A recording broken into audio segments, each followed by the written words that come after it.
한국은 왜 사람들이 밤늦게 돌아다니는 거야? 무슨 목숨이 두 개라도 되는 거야? 다들 미쳤나 봐. 정말! 너 아직도 한국을 제대로 모르는구나? 그건 한국만 가능한 거야. 한국을 여행했던 외국인들이 공통적으로 하는 이야기가 있습니다. 도대체 한국은 왜 이렇게 안전한지를 모르겠다. 보통 단순한 사람들은 CCTV 때문이라는 말을 하곤 합니다. 하지만 CCTV로 도배된 중국의 도시가 안전하지 않은 걸 보면 이보다는 좀 더 근본적인 접근이 필요해 보이는데요. 바로 양심이나 성품 같은 것 말이죠.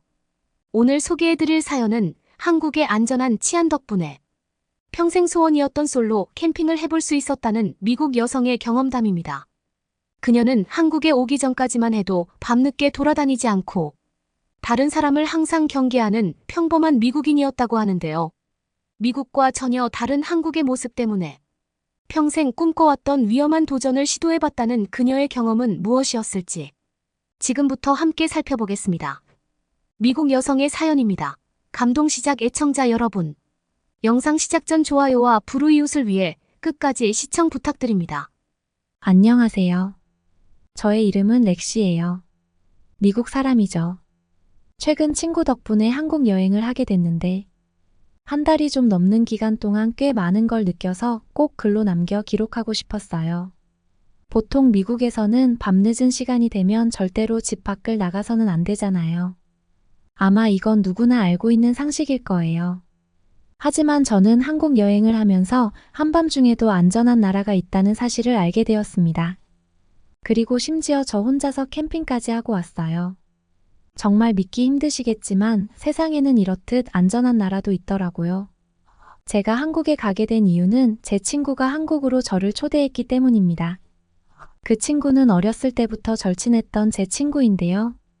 어릴 적 그녀의 아버지 사업이 부도가 나면서 집안이 망하는 바람에 우리 집에 얹혀서 살게 되면서 가까워지기 시작했어요.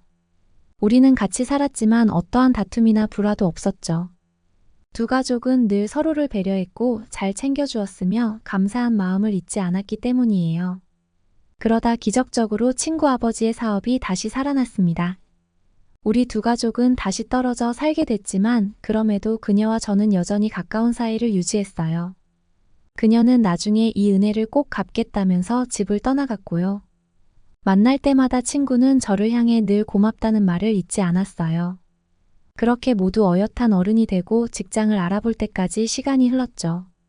당시 친구는 한국으로 유학 갔던 상태였습니다. 그녀는 한국에 잠시 여행차 들렀지만 자신이 머물렀던 숙소인 한옥이라는 것에 빠져 한국의 전통 건축을 공부하고 싶다며 한국에 있는 대학교로 진학하게 됐거든요. 하루는 그녀로부터 연락이 와 있더군요. 첨부 파일을 열어보니 웬 전자 비행기 표가 있었고요. 친구의 메시지는 다음과 같았습니다. 제게 은혜를 갚고 싶다면서 한국 여행을 선물해주고 싶으니 당장 짐을 싸고 비행기를 타라는 말이었어요. 비행기표부터 모든 걸 자신이 부담할 테니 저는 그저 즐기기만 하라면서 말이에요. 별 생각하지 않고 떠나온 한국은 생각보다 즐거운 곳이었습니다. 한국에 오니 뭐가 좋냐고 묻는다면 첫 번째로 온도를 얘기할 것 같아요. 이건 정말 큰 장점이거든요. 미국에선 연료율이 떨어지는 집에 살았기 때문에 가을부터 겨울이 오는 것이 두려울 정도였어요. 라디에이터로 집안에 온기를 불어넣지만 뜨겁고 건조한 공기가 라디에이터 주변만 감싸줄 뿐 집 전체가 따뜻해지진 못했거든요. 평소 안구 건조증이 심한 저 같은 경우는 공기가 너무 건조해 힘들었고 공기가 답답했어요. 반면 친구가 살고 있는 집은 인테리어적으로는 미국의 집들과 비슷한 부분이 많았습니다. 하지만 막상 며칠 동안 살아보니 바닥으로 난방을 한다는 한 가지만으로 미국의 집과는 아주 큰 차이가 있었습니다.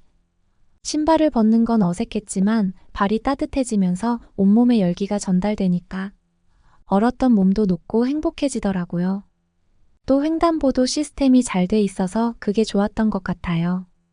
미국은 언제나 보행자가 우선이기 때문에 언제 어디에서든 제멋대로 무단횡단을 해서 얼마나 불편한지요. 그래서 그런지 횡단보도 표시도 한국에 비해 희미하고 애매해요. 대충 점선으로 그려진 표식 정도만 있죠. 가뜩이나 도로도 좁고 운전하기 힘든데 사람들이 어디에서 나타날지 모르니 운전할 때마다 신경이 쓰이고 힘들죠. 그런데 친구 차에 타서 한국을 돌아다니는데 사람들이 횡단보도 앞에서 일제히 기다리고 초록불이 돼야 모두 움직였어요. 미국에선 그런 걸 보기 드무니 신기했죠. 그리고 지하 주차장을 보유한 건물이 많은 것도 신기했어요. 미국은 지하에 주차장을 설치한 최신식 건물이 흔치 않기 때문에 대부분 도로가에 주차해야 하거든요. 한국처럼 쭉 뻗은 왕복 10차선 도로 같은 것도 없고 대부분 좁은 2차선 도로인데 그게 마차가 다니던 시절 형성된 길이라 그래요. 차로의 폭도 좁고 그 옆에 붙은 인도 폭도 제멋대로 넓어졌다 좁아졌다가 하죠. 그런데 도로가에 주차까지 하니 운전하는데 불편하기 짝이 없습니다. 하루는 친구도 함께 숙소에서 머무르게 되었는데요. 밤늦은 시각 서로 배가 출출하다는 이야기를 하면서 시간을 보내고 있었어요. 피곤함에 자려고 하는데 갑자기 친구가 자지 말라면서 마스크팩을 건네주더라고요. 한국에서는 자기 전에 마스크팩을 가끔 하는데 이것만 하고 자면 스킨케어를 하지 않아도 피부가 깐 달걀처럼 매끈해진다면서 말이에요. 상상은 안 됐지만 우선 그녀의 말을 믿고 마스크팩을 얼굴에 올렸죠. 30년 가까이 살면서 생전 한 번도 해보지 않았는데 한국에 와서 처음 마스크팩을 했네요. 그러다가 깜빡 잠이 들고 말았어요. 서둘러 침대에서 일어나 이제 떼어내도 괜찮냐고 친구에게 물어보았는데요. 이상하게 대답이 들려오지 않았습니다. 방에도 보이지 않았고요. 얘가 어디 갔나 놀란 마음에 마스크팩을 황급히 떼어낸 후 화장실까지 찾아봤는데 친구가 보이지 않았어요. 입구에 가보니 친구의 신발이 사라져 있었고요.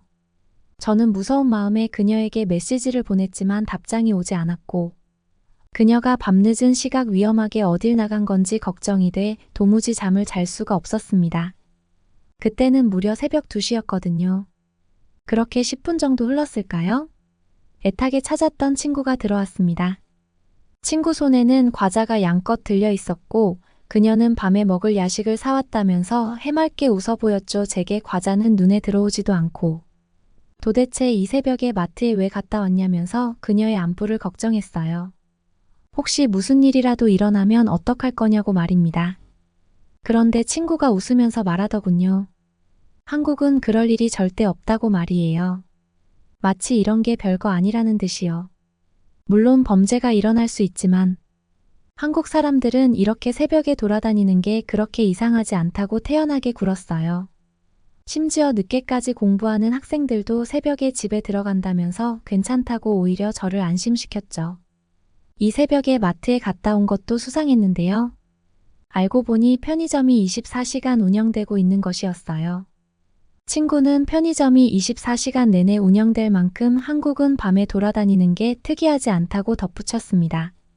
친구의 말을 듣고 며칠 더 머무르다 보니 한국이 정말 전 세계적 기준에서 안전한 나라라는 생각이 들더라고요.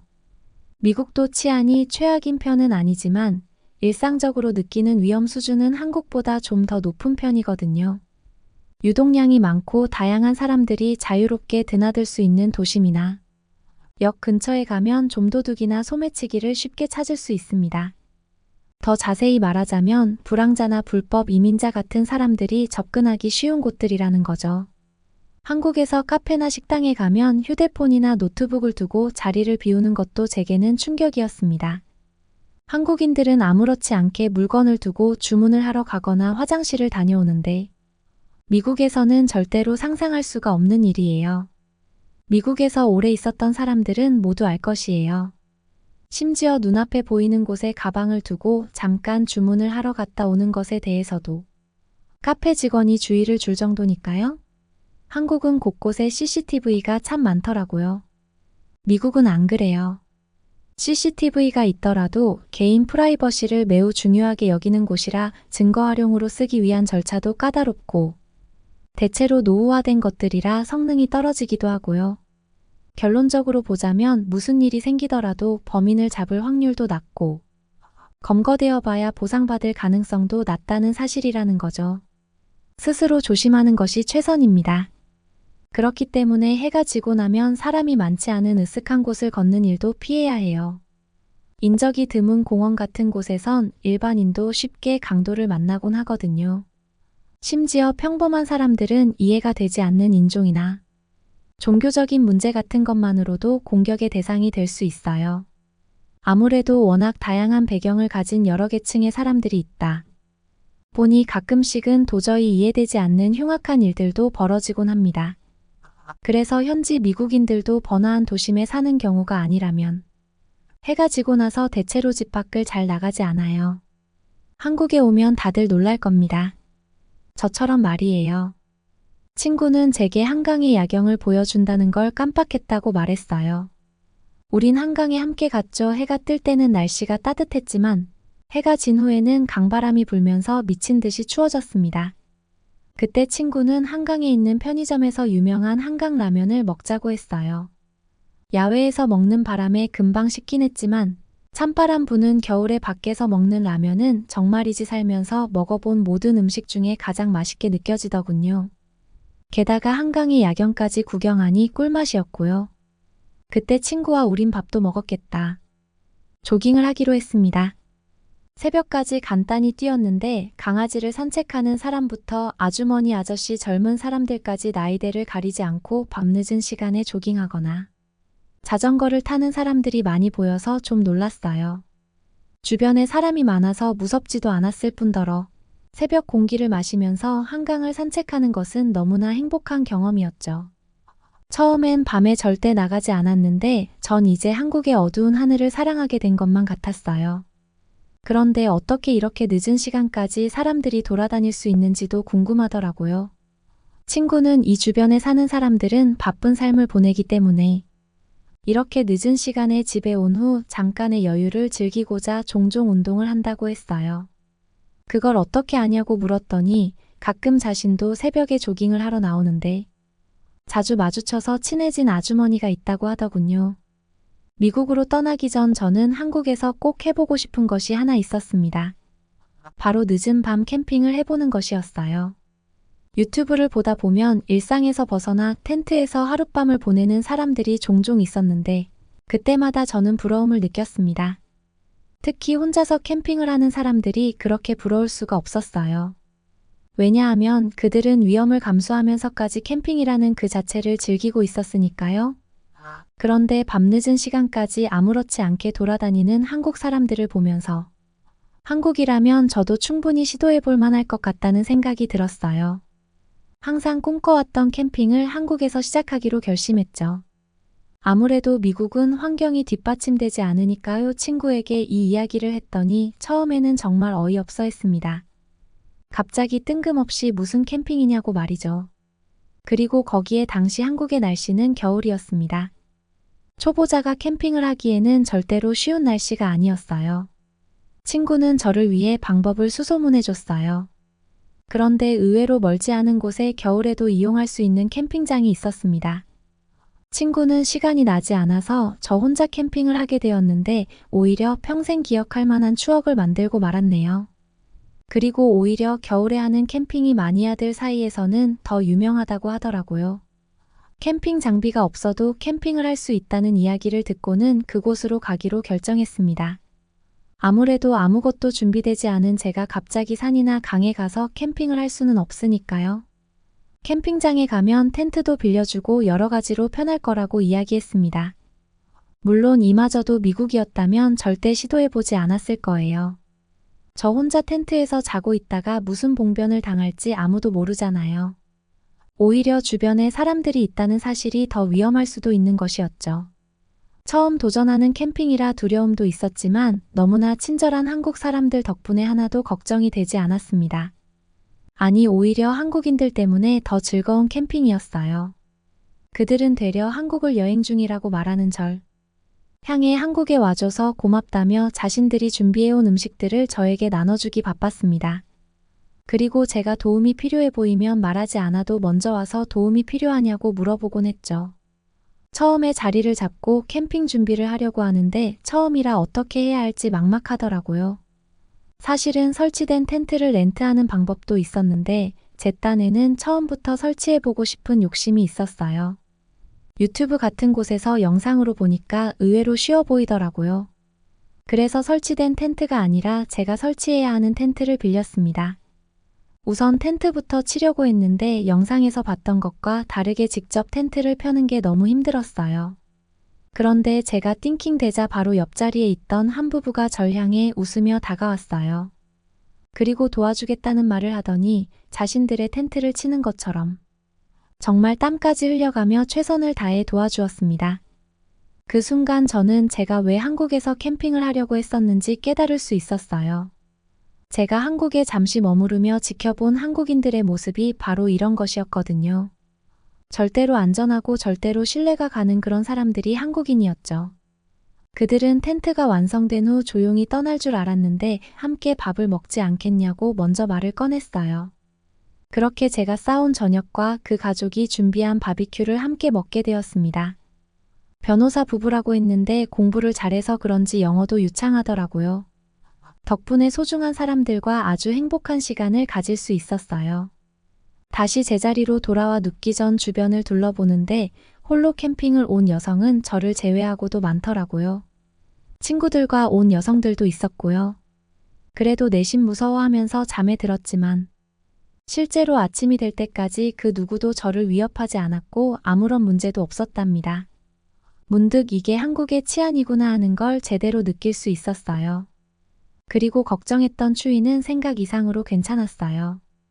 텐트 밖으로 나가면 분명히 추운데 텐트 안은 오히려 덥다고 느껴질 정도로 따뜻하더라고요. 정말 꿈 같은 소중한 시간이었어요. 안타깝게도 미국에 돌아온 후 너무 무서워 캠핑을 도저히 시도할 수 없었지만 말이에요. 그래도 한국에서의 행복한 기억 덕분에 홀로 캠핑하기라는 버킷리스트를 이루어서 다행입니다. 여러분은 어떤 걸 느끼셨나요? 친구의 초대로 방문하게 된 한국에서 잊을 수 없는 좋은 추억을 만들 수 있었던 미국 여성의 사연이었습니다. 통계청에 따르면 우리나라의 캠핑 인구는 700만 명을 돌파했다고 합니다. 그만큼 캠핑 관련 시장도 성장해서 지금은 그 규모만 해도 4조 원에 달한다고 하는데요. 우리나라에서 이토록 캠핑 인구가 늘어날 수 있는 바탕에는 안전한 치안이 있다고 할 수 있습니다. 텐트는 물론이고 자동차 혹은 벤치에서 하룻밤을 보낸다고 해도 안전한 나라가 바로 우리 한국입니다. 여러분도 힘들고 지친 일상을 벗어나 캠핑이라는 휴식에 도전해보는 것은 어떠신가요? 그러면 더욱 감동적인 다음 사연으로 넘어가겠습니다. 수화기 너머로 들리는 말에 어안이 벙벙한 표정을 하며 더 이상 아무 말도 못하고 눈물만 흘리는 여자가 있습니다.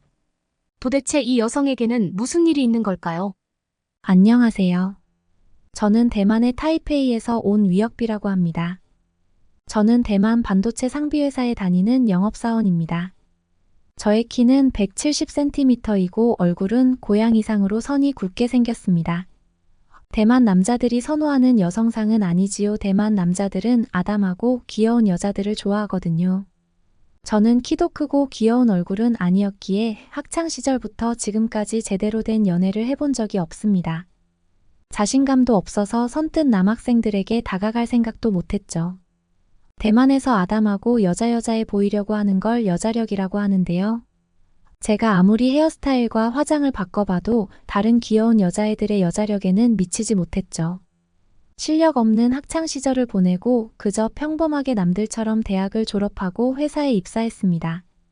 그런데 회사에서 제 눈에 띄는 남자가 있었습니다. 바로 저에게 일을 가르치는 사수였죠. 그 남자는 키가 저보다 작았습니다. 대체로 대만 남자들이 키가 작은 편이지요. 아마도 대만 남자들이 귀여운 여자애들을 좋아하는 것도 작은 키 때문일지도 모르겠네요. 아무튼 그 선배는 항상 저에게 친절하게 회사 업무도 가르쳐주고 업무에 있어서도 저를 우선적으로 배려해 주었습니다. 그런 그의 모습에 저는 호감을 느꼈죠. 그 선배도 제가 싫지는 않은 느낌이었습니다. 저는 그 선배에게 잘 보이려고 평소보다 아침에 1시간 일찍 일어나서 여자력을 높이려고 애를 썼습니다. 애교머리도 만들어보고 볼터치도 여성스럽게 하고 첫 월급으로는 귀여운 스타일의 옷도 몇 벌 구입했죠. 그런 저의 노력이 통한 걸까요? 하루는 제가 선배에게 용기 내요. 퇴근 후에 같이 저녁 먹자고 말했더니 좋다고 하더군요. 그 이후로 저는 자신감이 생겨 선배에게 종종 같이 밥 먹자, 영화 보자 등등 말하면서 데이트를 했습니다. 그렇게 우리는 친해졌고 1년 후에 제가 먼저 결혼하자고 말했죠. 선배는 제 프러포즈에 당황하면서 크게 좋아하는 표정은 아니었지만 저를 받아들였습니다. 그렇게 우리는 결혼을 전제로 먼저 동거하기로 약속했죠. 프러포즈 한 지 한 달 후 우리는 같이 살게 되었습니다. 그런데 제가 생각하는 생활과는 달랐습니다. 함께 살고 있어도 연애할 때와 다를 것 없는 느낌이었거든요. 오히려 저는 동거 후에 더욱 외로움을 느끼게 되었습니다. 선배는 회사에서 일에 대해 알려줄 때는 세심한 모습이었지만 그 외에는 좀 무심한 스타일이었습니다. 데이트도 항상 제가 하고 싶은 것을 말했고 선배는 저의 제안을 따라주는 것이 패턴화되어 있었죠. 선배가 남들의 시선 때문에 밖에서는 무심하지만 집에선 살갑고 다정한 전형적인 대만 사람일 거라 생각했습니다. 그리고 제가 선배를 많이 좋아하듯이 저와 동거까지 선택한 선배니까 저를 많이 좋아할 것으로 생각했지요. 그런데 동거 후에 딱히 달라진 것은 없었습니다. 밥을 먹어도 별말이 없고 일상생활에서 딱히 저에게 다정한 말을 해주지도 않았죠. 아무리 무뚝뚝해도. 집안에서는 다정한 말을 하는 어른들도 많은데요. 선배는 그렇지 않았죠. 오히려 저희는 동거 후에 좀 더 서먹해진 느낌도 들었습니다. 딱히 데이트를 시간 내서 따로 할 필요를 못 느꼈기에 집에서 서로 말없이 같이 있는 경우가 많았으니까요. 그러던 어느 날 저는 한국 지사로 발령이 났습니다. 1년간 한국에 가서 반도체 설비를 인도하고 지원하는 역할을 하게 된 거죠. 인사과에서 바로 제게 메일로 알린 것이라서 아직 부장님을 제외하고 저희 부서 사람들은 몰랐기에 저는 선배에게 이 소식을 어떻게 알려야 하나 한국에 가는 것이 맞을까? 승진에 매우 좋은 기회지만 포기해야 할까 여러 생각이 들면서 고민이 됐습니다. 그래도 다른 사람에게 듣기 전에 먼저 말해야겠다는 생각에 오후에 휴게실에서 어렵게 한국지사 발령 소식을 전했죠. 그런데 선배는 살짝 놀라기는 했지만 덤덤한 표정으로 좋은 기회니 잘 다녀오라고 하더군요. 정말 너무 서운해서 어이없다는 생각까지 들었습니다. 그날 집에 와서도 평소와 다름없이 행동하며 제 한국행에 대해서는 한마디를 그 이유로 안 했기 때문이죠. 그렇게 저는 한 달 뒤에 한국으로 가게 되었습니다. 한국 공항에 도착하면서부터 화려하면서 세련된 인테리어로 인해 활기찬 기운이 느껴졌습니다. 뭔가 좋은 일들이 생길 것 같은 기분이 들었죠. 한국에 와서 처음 한 달은 일도 많고 복잡하게 머리를 써야 하는 일들이 있었기에 체력적으로 힘들고 한국 지사의 분위기에 적응하느라 어려움도 많았습니다. 매일매일 긴장 상태로 출근해서 바쁘게 업무를 마치고 집에 오면 지쳐서 바로 잠들었기에 선배랑 연락도 잘못했죠. 눈에서 멀어지면 마음이 멀어진다는 말이 이런 말인가라는 생각이 들기도 했습니다. 사실 대만 남자들은 보통 세심하거나 다정한 구석이 없어서 전화를 많이 하지 않습니다. 선배도 역시나 그랬죠. 버스나 지하철 등 공공시설에서 전화하는 것도 다른 사람에게 피해를 주는 것으로 생각해서 통화를 거의 안 하고 혹시나 일하는 중에 전화를 받는 것도 조심스러워 하거든요. 그러다 보니 한 달에 서로 통화를 한 게 한두 번 정도네요. 그러던 어느 날 선배에게 전화가 왔죠. 저는 무척 놀라면서 반가운 마음에 받았습니다. 그런데 제게 헤어지자고 하더군요. 이상형의 여성을 만났다는 겁니다. 마음이 멀어진 건 느껴졌지만 전혀 생각하지 못했던 상황이었기에 어떤 대답도 못하고 끊었습니다. 그저 눈물만 계속 흘렀죠. 제가 아무 말 없이 전화를 끊자 선배는 메시지로 자신의 이야기를 하더군요. 헤어지는 것에 동의한 것으로 알겠다면서 이제 제게 더 이상 연락하지 않겠다며 자신의 얘기만 하더군요. 저에 대한 걱정도 없이 일방적으로 헤어지자는 사람은 잡아도 소용없다는 것을 알기에 어떤 대답도 하지 않았습니다. 이미 헤어진 사이가 되었으니까 저는 저의 외모에 대해 어려서부터 자신이 없었기에 역시나 선배도 저보다 여자력이 더 강한 여성에게 끌렸겠지라는 생각을 했습니다. 정말 한동안 마음이 힘들었습니다. 잠도 잘 못 자고 아무 일 없어도 눈물이 흐르고 입맛도 없었으니까요. 어느 누구도 저를 좋아하지 않을 거라는 그런 부정적인 생각도 들었습니다. 그렇게 힘든 시간을 보내는 와중에 지원 나간 한국 반도체 회사 직원 한 분과 같이 설비 업무를 진행하게 되었습니다. 그분은 저보다 키도 훨씬 컸는데 제게 먼저 다정하게 인사도 해주고 이것저것 한국에 대해서도 많이 소개해 주었습니다. 힘든 와중에 제게 업무 외에 여러 가지로 세심하게 챙겨주고 잘해주는 남자를 만나니 정말 고마운 마음이 들었습니다. 외롭고 우울한 마음도 많이 치유가 되었죠. 그렇게 그분과 업무적으로도 자주 만나고 사적으로도 자주 만나면서 친해지게 되었습니다. 보통 회사 업무 메신저로 연락을 주고받았는데요. 어느 날 제게 전화번호를 물어보는 거예요. 일반적으로 대만에서는 서로 전화번호를 교환하지 않기 때문에 조금 놀랐지만 서로 어느 정도 친해지기도 했고 저도 그분에게 좋은 인상을 갖고 있었고 앞으로 일하면서도 계속 만나야 할 거라고 알려주었습니다. 대만에서는 웬만하면 친구 사이에도 전화번호 교환은 잘 안 하거든요. 그런데 전화번호를 주고받은 지 며칠 후인 일요일에 그분이 제게 전화를 했습니다. 저는 집에서 쉬다가 전화를 받았었는데 오늘 별 일정 없으면 서울 구경을 시켜주겠다며 나오라는 거예요. 일정이 없기도 했고 외지에서 저에게 이렇게 친절하게 대해주는 사람에게 고마운 마음이 크게 드러나간다고 했지요. 우리는 서울에서 지하철을 타고 다니며 영화도 보고 맛있는 한국 요리도 먹으면서 즐거운 하루를 보냈습니다. 저는 한국의 많은 것이 놀라웠습니다. 먼저 한국의 지하철은 냄새가 나질 않았죠. 정말 깨끗했어요. 대만에서는 땀 냄새 같은 체취가 많이 나는 사람들이 정말 많거든요. 그래서 지하철을 타면 항상 특유의 어떤 냄새가 많이 납니다. 그래서 대만에서 사람들이 북적이는 출퇴근길에 지하철 탈 때는 제발 냄새가 덜 나길 기도하면서 다니곤 했습니다.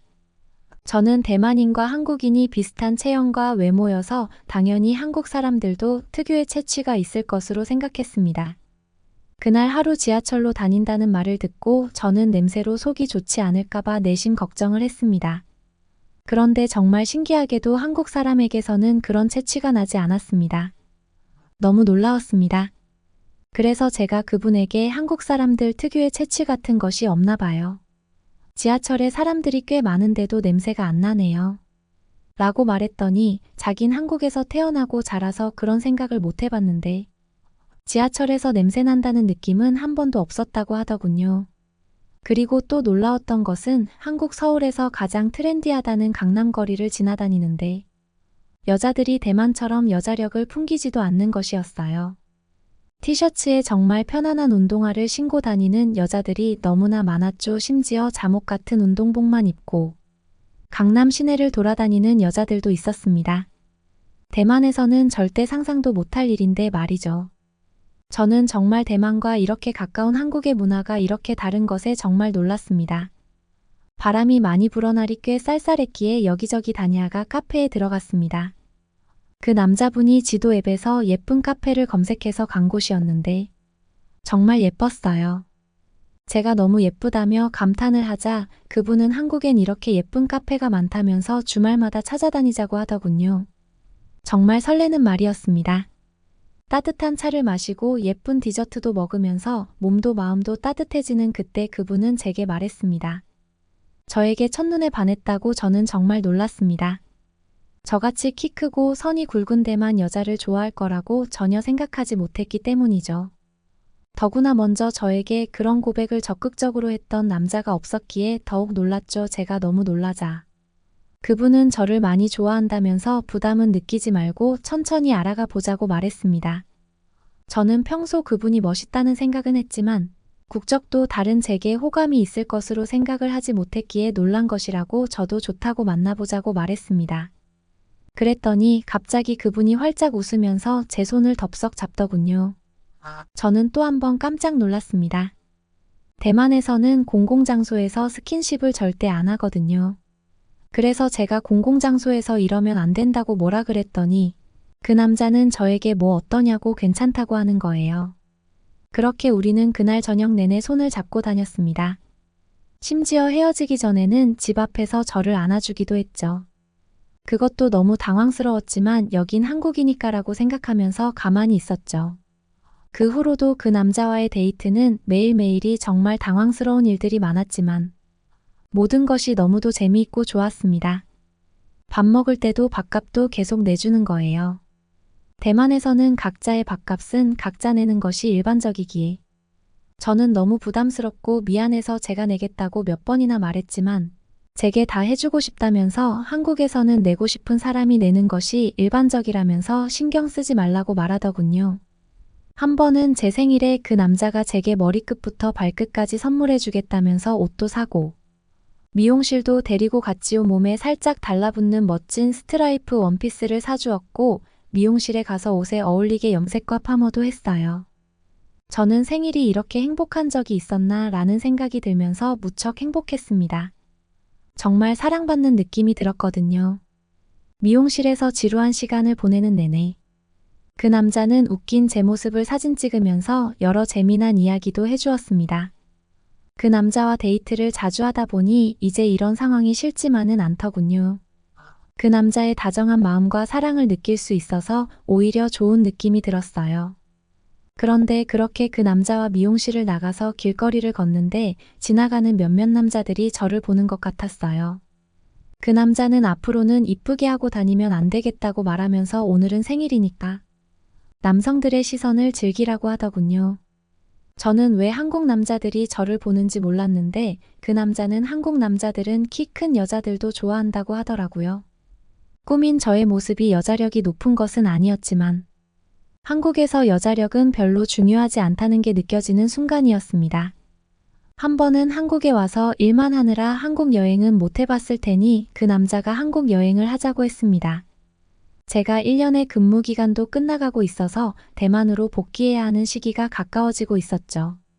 제가 업무 마무리하느라 정신이 없으니까 제가 하는 일을 쉽게 마무리할 수 있도록 많은 일들을 저에게 맞추어서 야근까지 하면서 도와주었고, 심지어 저도 모르는 사이에 한국 여행 숙소와 여행 일정 등을 다 준비해 두었더라고요. 그렇게 적극적으로 일을 도와주고 힘든 일들을 의젓하게 처리해 나가고, 심지어 여행 준비도 해주는 모습은 정말 믿음직스러웠고 한국 남자에게만 있는 매력이라고 생각했습니다. 한국 드라마에서 보여지는 모습들이 거짓이 아니었구나 라는 생각을 많이 하게 되었습니다. 일을 모두 마친 주말에 그 남자는 동해의 멋진 바다를 보여주겠다고 했죠. 자동차를 타고 고속도로를 타고 가는데 일을 마치고 교회로 나와서 그런지 한국의 고속도로는 정말 넓고 시원한 느낌이 들더군요. 도로가 왕복 6차선은 되는 것 같았는데요. 가는 동안 크루즈 기능을 켜고 편안히 운전할 수 있을 정도로 한적했지요. 처음에 저는 몹시 불안했어요. 한 번은 고속도로가 대부분 왕복 2차선이라서 좁고 고속도로에 버스 정류장도 있고 이륜차가 다니는 고속도로도 있어서 갑작스러운 정차나 돌발 상황이 많기 때문에 항상 조심해야 하거든요. 그래서 저에게 고속도로는 그다지 편안한 공간은 아니었어요. 하지만 그 남자가 자신이 주의하겠다고 안심시키기도 했고 고속도로 대부분 넓고 고든 길이었기에 안심되었습니다. 새로운 경험이었습니다. 중간에 휴게소도 들렀는데 휴게소에 사람도 많았지만 쇼핑센터같이 크고 즐길 거리들이 많아서 놀랐습니다. 우리는 간식도 먹고 날이 무척 추웠기에 휴게소 옷가게에서 목도리도 사고 휴게소 카페에서 탁 트인 풍경을 보며 따뜻한 차도 마시면서 편안한 시간을 보냈습니다. 한국은 고속도로 휴게소마저 편안하구나라는 생각이 들었습니다. 제가 한국에 와서 지난 1년 동안 가장 많이 변한 것은 제가 불편한 느낌이 들면 왜 그런지 생각하고 불쾌하지 않게 솔직하게 상대에게 저의 감정을 전달하는 것이었거든요. 대만에서는 보통 불쾌한 상황이 생기면 괜찮다고 말하고 속으로 참는 경우가 많았는데 한국에서는 안 그렇더군요. 처음에는 나를 무시하나 이런 생각을 했지만 한국 생활을 하고 얼마 안 되어 그 솔직함이 한국의 문화라는 것을 알게 되었습니다. 그래서 저도 그렇게 하다 보니 심리적으로 매우 편안함을 느낄 수 있었습니다. 그래서 한국이 매우 편안하다는 느낌이 들었는데 휴게소에서도 또 다른 편안함을 느끼다니 이런 경험도 참 좋았습니다. 휴게소에서 나와 동쪽으로 점점 이동하면서 터널을 자주 지나쳤는데요. 어떤 터널은 무척 길었는데 그 터널을 남녀 두 사람이 숨 참고 지나가면 둘의 사랑이 이루어진다면서 해보자고 하더라고요. 대만의 고속도로 터널 같았으면 왕복 2차선이라 매우 좁고 왕복하는 차들이 신경 쓰여서 못할 것 같았지만 한국의 고속도로 터널은 3차로나 되고 일방통행이라서 반대 차로를 신경 쓸 필요가 없었기에 터널 안이 무섭다는 생각이 전혀 들지 않았습니다. 그래서 그런 놀이도 할 용기가 생겼죠. 저는 최선을 다해 열심히 숨을 참아봤지만 터널이 정말 길어서 실패했습니다. 하지만 그 남자는 얼굴이 빨개지고 힘들어 보이는데도 꿋꿋하게 끝까지 참아내더군요. 그리고 통과하고 나서는 크게 웃으면서 정말 좋아했지요. 그 남자의 순수하고 해맑고 제게 사랑을 끊임없이 보여주는 모습이 너무 좋아 보여서 정말 행복한 기분이 들었습니다. 살면서 잊지 못할 순간일 것 같습니다. 운전하기 편한 고속도로와 좋은 휴게소 시설 순간순간의 에피소드로 채워진 고속도로 데이트만으로도 정말 즐거웠죠. 그래서 저는 고속도로 요금이 많이 나올 것 같아서 걱정했죠. 시설도 좋고 넓은 도로이니 비용이 꽤 비쌀 것 같았거든요. 그런데 고속도로를 통과하면서 나오는 요금이 대만보다 훨씬 저렴해서 또 한 번 놀랐습니다. 한국은 대체적으로 대중교통 요금이나 전기요금, 수도요금 같은 기본 생활 비용이 저렴하다는 생각이 다시 한번 들었죠. 그렇게 동해 바다에 도착하니 바닷바람이 정말 상쾌했고 간만에 부는 바다가 정말 아름다웠습니다. 교회로 나가는 한국 여행을 한 것이 처음이라서 정말 모든 것이 신기했죠. 그 남자는 바닷가에서 저에게 프러포즈를 했습니다. 1년 동안 경험했던 그 남자는 정말 멋졌고 믿음직스러웠기에 저는 주저함 없이 프로포즈를 받았습니다. 내심 저도 대만으로 돌아갈 날이 가까워지면 가까워질수록 한국에 머물까라는 생각을 많이 했었거든요. 먼저 그 남자가 말해줘서 무척 좋았습니다. 그 남자는 제가 대만에 가서 정리하고 있는 동안 대만으로 와서 저희 부모님도 뵙고 대만에서 허락받으면 한국 부모님께 인사드리자며 자기가 다 알아서 준비할 테니 걱정 말라고 하더군요. 대만 남자들에게서는 절대 듣기 어려운 말들을 이 남자는 어찌 저리 잘 알아요? 저는 대만에서 미운 오리 새끼 같은 존재였는데 섬세하고 다정한 한국 남자 덕에 어여쁜 백조가 되었습니다. 저는 대만에 가서 부모님께 한국에서 결혼하겠다고 말할 생각입니다. 그리고 곧 부모님을 모시고 한국에 함께 오고 싶습니다. 특히 한겨울에 꼭 부모님과 방문하고 싶지요. 비슷한 겨울 기온이라도 한국에서는 온돌이라는 난방 시스템으로 대만에서는 상상할 수 없게 따뜻하게 지낼 수 있기에 정말 겨울 내내 좋은 컨디션을 유지할 수 있거든요. 부모님께 꼭 한국의 따뜻함과 편안함을 느낄 수 있도록 하고 싶습니다. 앞으로의 제게 펼쳐질 한국에서의 생활이 무척 기대됩니다. 사실 확신은 있지만 생각지 못한 어려움이 생길까봐 두려운 마음도 있는데요. 많은 분들의 응원을 받고 힘을 내기 위해 이 커뮤니티에 글을 올립니다. 많은 응원의 댓글 부탁드립니다. 그러면 더욱 재미있는 다음 사연으로 넘어가겠습니다. 안녕하세요. 저는 미국 캘리포니아에 살고 있는 한국계 미국인 모니카입니다. 저희 엄마는 미국 캘리포니아에서 성공한 이민자 1세대입니다. 저는 엄마 예전 이야기를 들으면 아직도 눈물이 많이 나요. 저를 키우며 혼자서 얼마나 힘드셨을지 말이에요. 미국에 오기 전 엄마는 한국의 경기도 미군 부대 근처에 살았다고 해요. 그때 엄마는 정말 먹고 살기 힘들었다고 하시더라고요. 돈벌이가 필요해서 미군들의 심부름을 하면 $3씩 손에 쥐어주었다고 하네요. 당시에 그 돈은 꽤나 큰 돈이었고 엄마는 한국에서의 가난한 삶이 싫어 무작정 미국으로 가고 싶었다고 해요. 미국은 돈을 많이 벌 수 있다고 생각하신 거죠. 마을에는 미국으로 가는 것을 알선해주는 사람들이 있었는데 그분에게 모아둔 쌈짓돈을 전해주고 미국의 배를 타고 밀양에서 들어왔다고 하셨어요. 그 집에서 도착하고 다음날 바로 일을 시작했다고 하더라고요. 파도 뜯고 양파도 썰고 배를 타고 와서 힘들었지만 당시의 이민자 1세대들은 많이들 이렇게 이민 생활을 시작했다고 하더라고요. 미국에 도착해서 그날 밤 자게 되는 곳을 친척집이라고 칭하나 봐요. 그 집이 중국집이면 중국집 요리사가 되고 세탁소면 바느질을 하게 되고 이런 식이었다고 해요. 그렇게 엄마는 중국집에서 허드렛 일로 시작을 했고 그렇게 이 가게 저 가게로 옮겨 다니며 일을 하셨대요. 언어도 잘 안 되고 일이 너무 힘들었지만 한국에서보다 돈을 더 많이 벌 수 있어 좋았다고 주급으로 받으며 돈을 모으고 페이가 점점 좋은 곳으로 이동을 하셨나 봐요. 이렇게 해서 돈을 모으면 한국에 있는 가족, 친척들을 데리고 와서 같이 살 수 있으니까 엄마는 열심히 식당에서 일을 하며 돈을 모았대요. 그러다가 20대 초반에 그렇게 외국으로 혼자 온 엄마는 얼마나 외롭고 무서웠겠어요. 말도 잘 안 통하는 그런 상태라 대화할 사람도 없고 20대 꽃다운 나이에 식당 사장님과의 하룻밤으로 저를 임신하셨다고 했어요. 그분이 제 아버지겠네요. 그렇게 결혼해서 정착하면 저는 평범한 미국 가정에서 자랐을까요? 엄마는 임신 사실을 알게 된 식당 사장이 불법 체류자가 있다고 신고를 하시는 걸 보고 임신 상태로 한국으로 추방이 될 뻔해서 그 길로 짐도 챙기지 못하고 도망 나오셨다고 했어요. 그래서 저는 아버지 얼굴을 본 적이 없어요.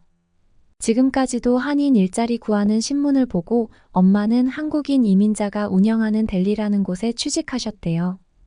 이곳에서 델리는 한국의 편의점 같은 곳이라고 생각하면 돼요. 주급을 점점 높게 받을 수 있던 그런 미국인이 운영하는 식당에서 그런 일을 겪었으니 엄마는 다시 한국인의 가게로 들어가자고 결심을 하신 거죠.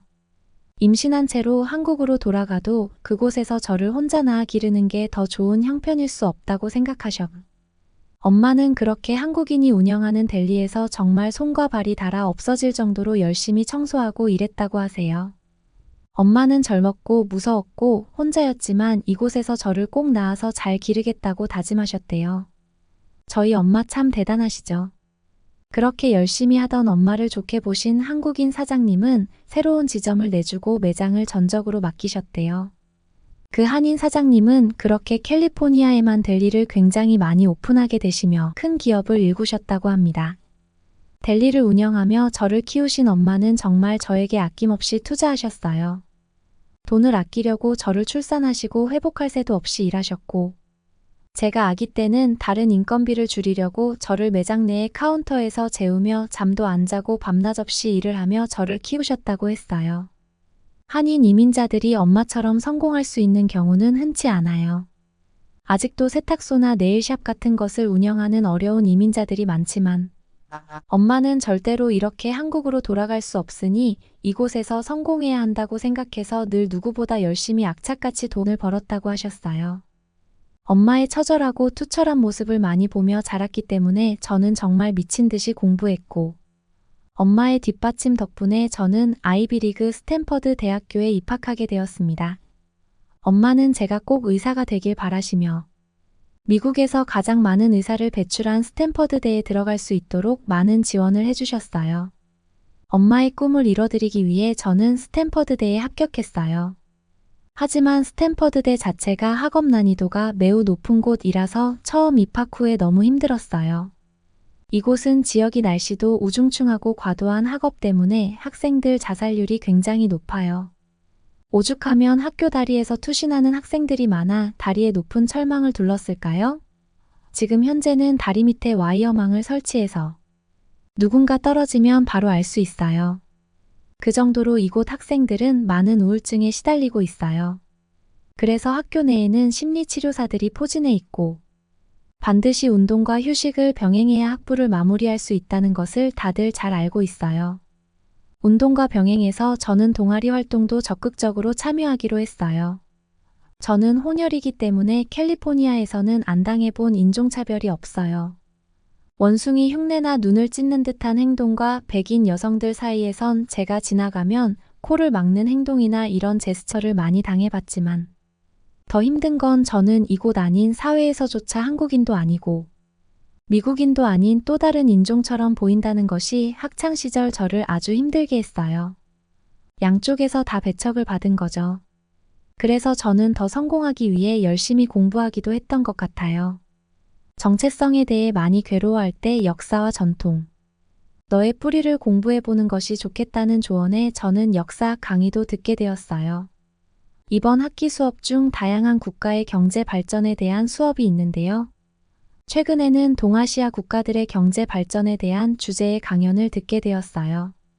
교수님은 동아시아 국가들의 경제 상황을 설명하시면 각 나라들의 경제 발전이 어떻게 이루어졌는지 알려주셨죠. 먼저 일본은 제2차 세계대전 이후 미국의 지원을 받아 경제 재건을 시작했습니다.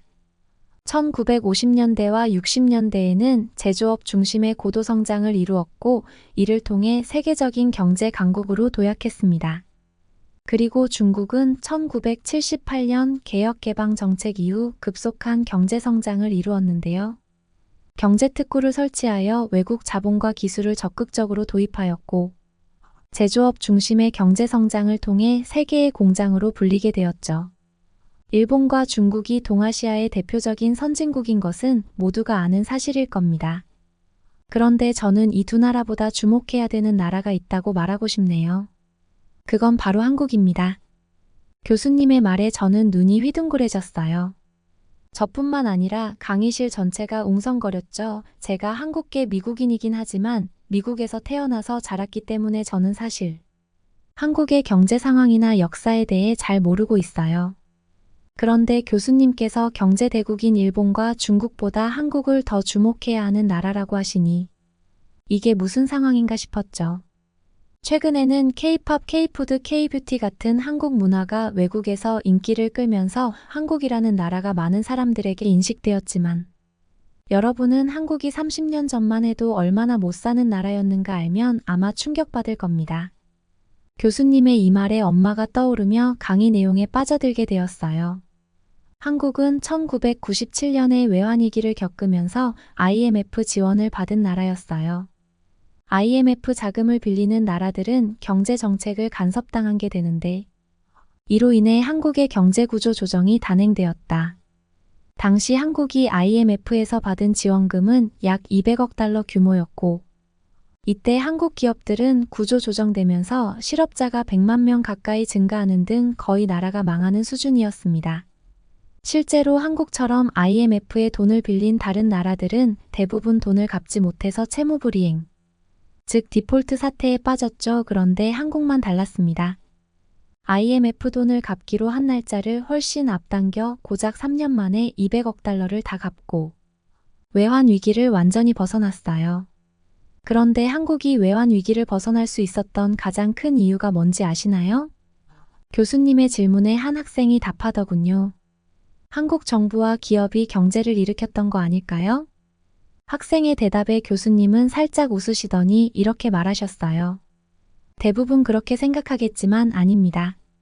한국이 이례적으로 빨리 IMF 지원금을 다 상환하고 외환위기를 최단 기간 만에 벗어날 수 있었던 이유는 바로 한국인들의 애국심 때문입니다.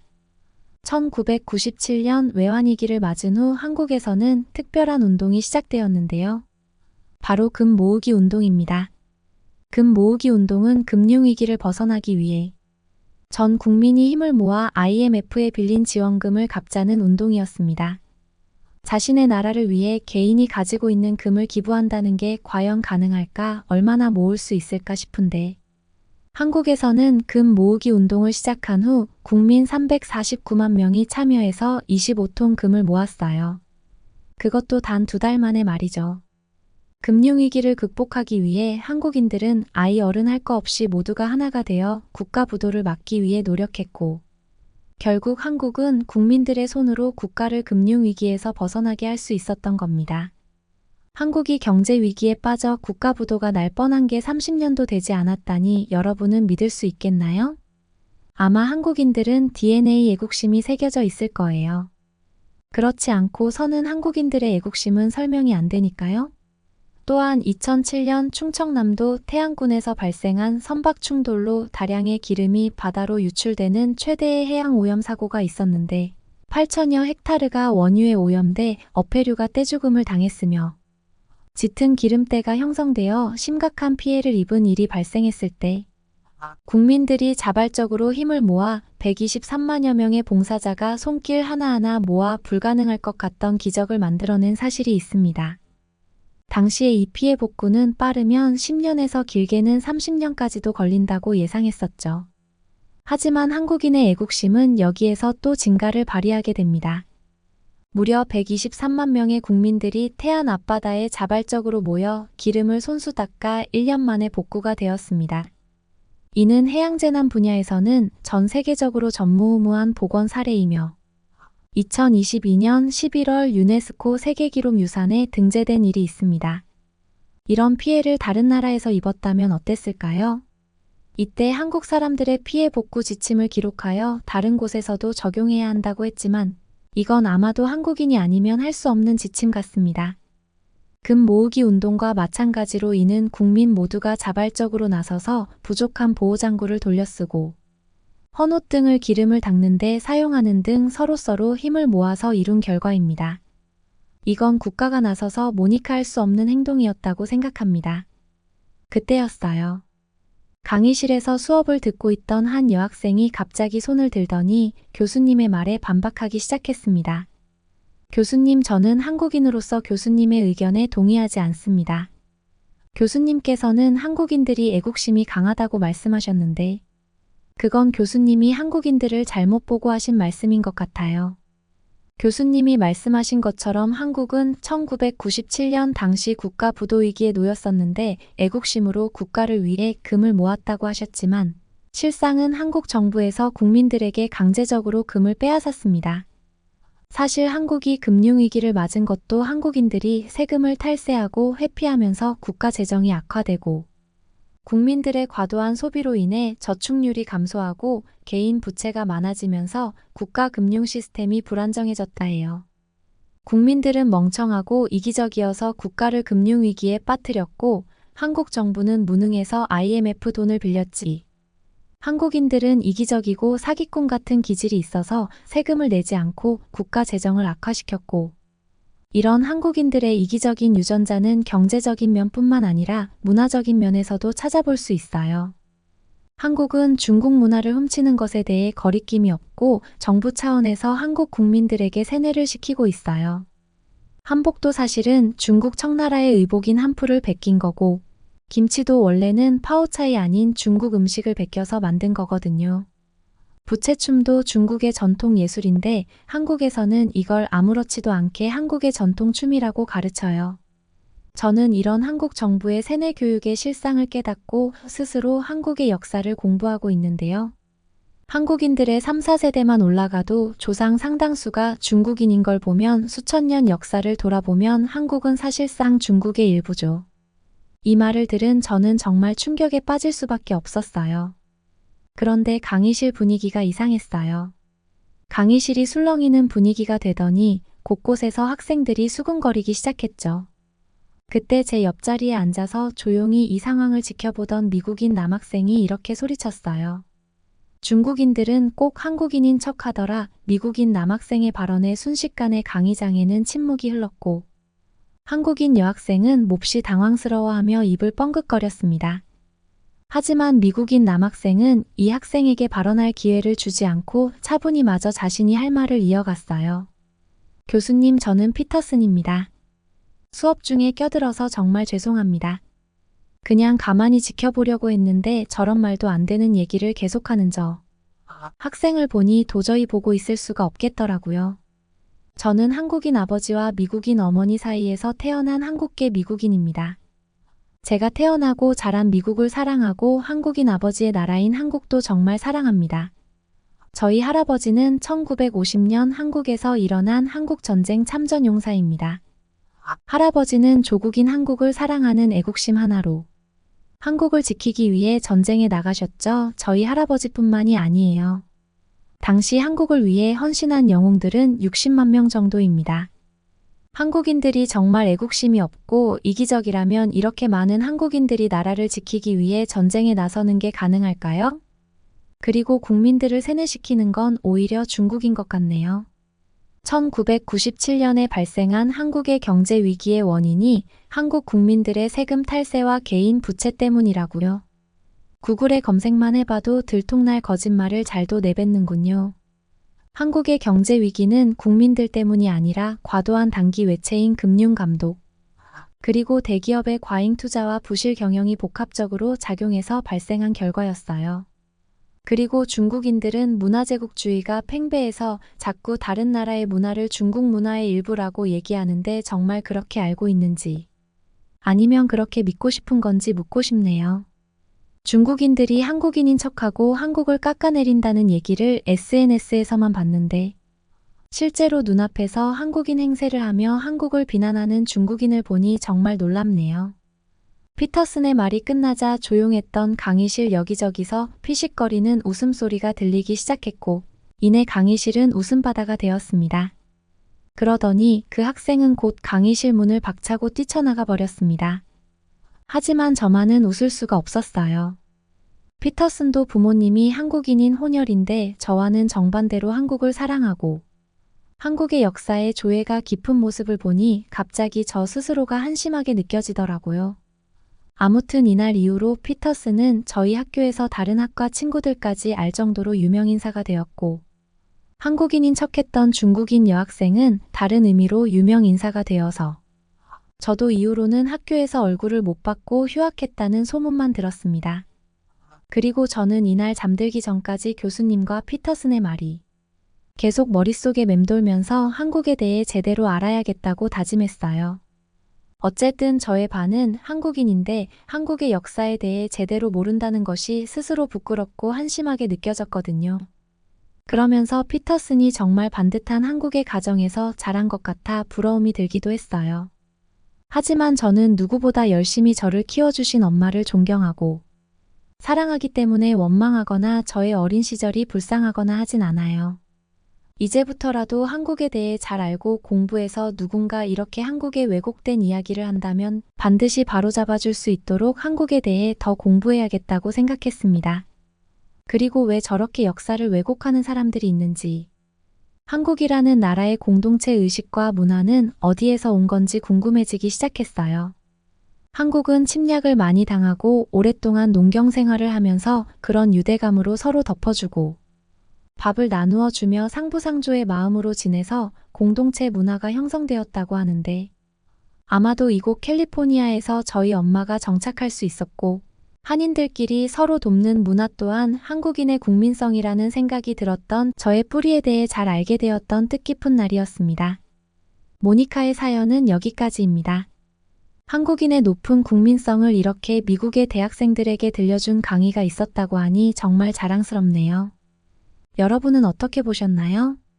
응원과 격려의 한마디씩을 댓글로 남겨주시기 바랍니다. 사연자분들에게 전달해드리겠습니다. 실제 사연 제보를 받고 있습니다.